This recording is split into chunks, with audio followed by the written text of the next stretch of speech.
Greetings, dear scholars, and Christian greetings to our professor, Dr. Pardon K. Mwansa.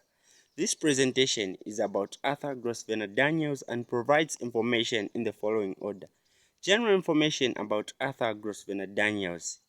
Arthur Grosvenor Daniells' early life.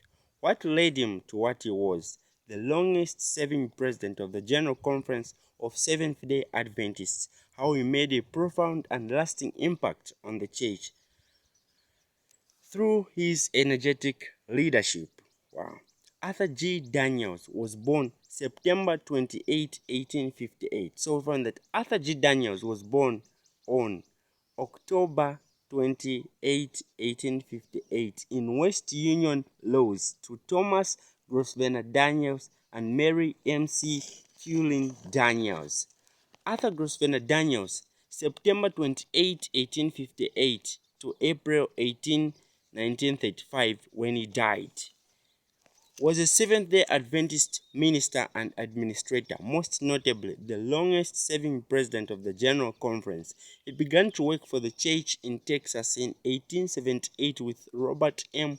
Kilgore and also served as secretary to James and Ellen White for 1 year and later worked as an evangelist. In 1886, he was called to New Zealand and was one of the pioneers of the Seventh-day Adventist Church in South Pacific.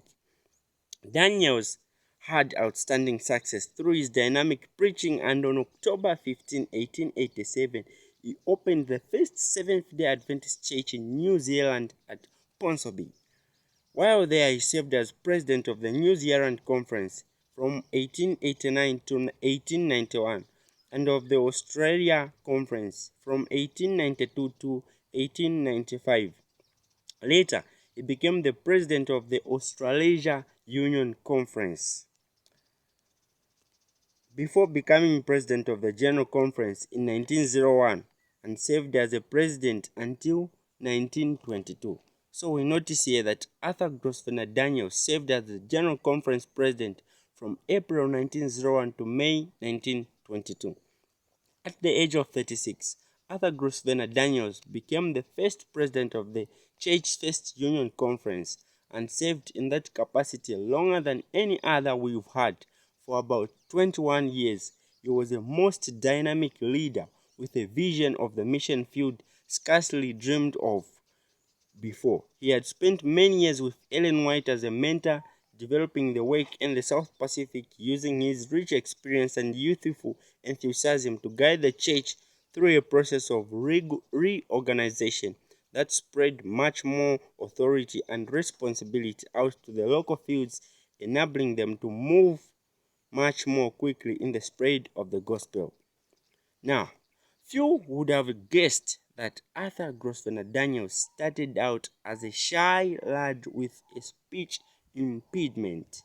His father, a physician, fought and died in the Civil War ante-term. His mother remarried a rancher, so Arthur grew up thinking he would become a farmer. At the age of 16, he thought being a teacher would be better and went to Battle Creek College. After getting married, he found himself in Texas working with evangelist Elder Kilgore as his tent maker and with help overcoming his speech problems. Praise be to God. James and Ellen White came to Texas that fall and stayed all winter, becoming lifelong friends with Arthur Grosvenor Daniells and his wife Mary. One of Daniells' early converts was Mrs. Flora Plummer, who later became the first Sabbath School secretary of the General Conference, serving 35 years there. And it is very well known and remembered within youth ministry for her early contributions that eventually led to the organization of the youth ministry department. While in Australia, Daniells was the first evangelist to visit the New Zealand in support of the believers who were already meeting there.